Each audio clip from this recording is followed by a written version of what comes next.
BJP নেতা দিলীপ ঘোষের দীঘা জগন্নাথ মন্দির দর্শন নিয়ে বিতর্ক এখন তুঙ্গে। দীঘায় মুখ্যমন্ত্রী মমতা ব্যানার্জির সঙ্গে তার সাক্ষাৎ নিয়ে দলবদলের জল্পনাও তৈরি হয়েছে। এবার দিলীপ ঘোষকে মুখ খুললেন প্রাক্তন সাংসদ তথা বিজেপি নেতা অর্জুন সিং।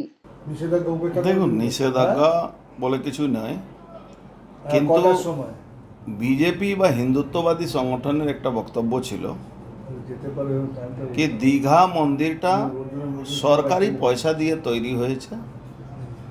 আমাদের মনো মন্দির সরকারি পয়সা দিয়ে তৈরি হয় না। আমাদের মন্দিরগুলো হিন্দুরা নিজের চাঁদা তুলে মন্দির তৈরি করে, ইতিহাস আছে। এইটা কোনো মন্দির না। এই মন্দিরে মমতা ব্যানার্জি ওখানে মুসলমানদেরকে নিয়ে দাঁড়িয়ে থেকে ওখানে পুজো করতে গেছেন। আর সে মুসলমান আবার দিলীপ ঘোষের সঙ্গে গেছে, নামটা আমি ভুলে যাচ্ছি। অনেক মুসলমান ছিল ওই মন্দিরে, অথচ পুরী মন্দিরে, পুরী ধামে কোনো মুসলমান এলাও নেই, অফিসিয়ালি এলাও নেই। কেন? আমাদের 4 ধামের মধ্যে একটা ধাম আছে পুরী ধাম। কলিযুগের ভগবান যদি কোথাও আছেন তাহলে পুরী ধামকে বলা যায়। আমাদের পূর্বজদের যা বক্তব্য, যা বইতে লেখা আছে সে হিসাবে সেখানে দিলীপ ঘোষ মমতা ব্যানার্জির সঙ্গে দেখা করতে গেছেন। অ্যাকচুয়ালি উনি মন্দিরে যাওয়ার ব্যাপার কোনো নেই, উনি দেখা করতে গেছেন। আপনারা হয়তো জানেন না, আমরা অনেক দিন ধরে এটা উপলব্ধি করেছি। যখন আমি তো তৃণমূল কংগ্রেসও করেছি, জন্মলগ্ন থেকে কংগ্রেস করতাম আমরা, তারপরে তৃণমূল করে আমরা পশ্চিমবাংলা থেকে সিপিএমকে সরিয়েছি। মমতা ব্যানার্জি ক্রেডিট নেন কি উনি সিপিএমকে সরিয়েছেন, আমাদের অবদান অনেক বেশি, ওনার থেকে কম না। হ্যাঁ, উনি নেতা ছিলেন, নেত্রী ছিলেন, তার জন্যে উনি মুখ্যমন্ত্রী হয়েছে। কিন্তু যখন দিলীপ ঘোষ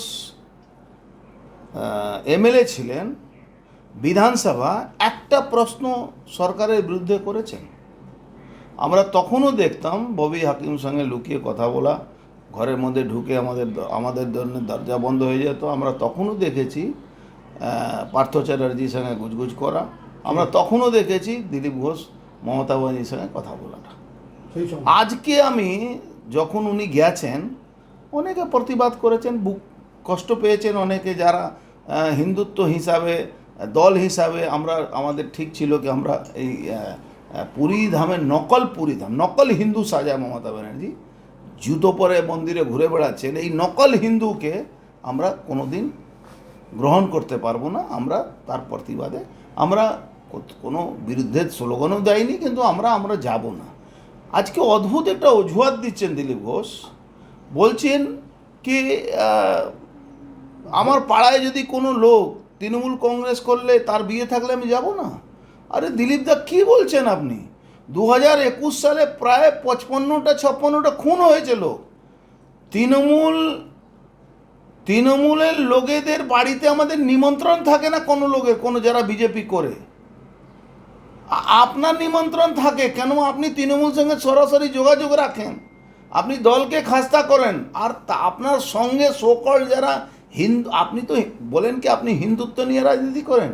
আপনার হিন্দুত্ব যারা এসেটা যে তারা তৃণমূলের মঞ্চে শেয়ার করে, তৃণমূলের এমএলএদেরকে ব্লাড ডোনেশনে ডাকে, গঙ্গা আরতিতে তৃণমূলের এমএলএ চেয়ারম্যান সঙ্গে বসে করে।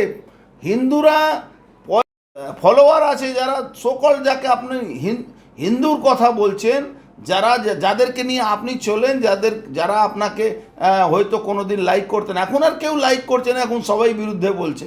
এখন উনি সবার বিরুদ্ধেও হয়ে গেছেন, উনি সবার বিরুদ্ধে বলছেন। জাস্ট লাইক কালকে উনি এক্সপোজ হয়েছেন। এই ব্যাপারটা আমি বহুদিন ধরে দিল্লিকে বলেছিলাম।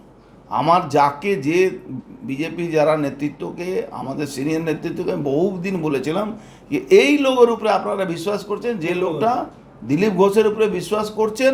এই দিলীপ ঘোষ সরাসরি মমতা ব্যানার্জির সঙ্গে যোগাযোগ রেখে ইনি চলেন। নালে একটা কথা বলুন, 21 সালে অত লোক খুন হলো, বাড়ি ছাড়া হলো, দিলীপ ঘোষকে কে বাড়ি ছাড়া করেছে, বা দিলীপ ঘোষের উপরে কে হামলা করেছে, বা দিলীপ ঘোষকে কোন মামলা মোকদ্দমা হয়েছে? 2024 সালের পরে ইলেকশনের লোক মার খাচ্ছে, কাউন্টিং হল থেকে তাড়িয়ে দেওয়া হচ্ছে, আর দিলীপ ঘোষ মাছ ধরছেন, বাইরে মাছ ধরছেন, আর তারপরে ভিডিও পোস্টিং করছেন।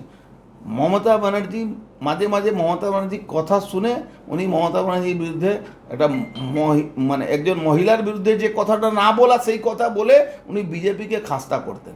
এটাই আমরা এটাও বারবার বলতাম কি একজন মহিলা মুখ্যমন্ত্রীকে মহিলা হিসাবে কোনো পলিটিক্যালি লড়াই করা বিরুদ্ধে বলবো আমরা, মহিলা হিসাবে কোনো কথা বলবো। উনি তো বলেছেন বারমুডা পরে ঘুরে বেড়ান।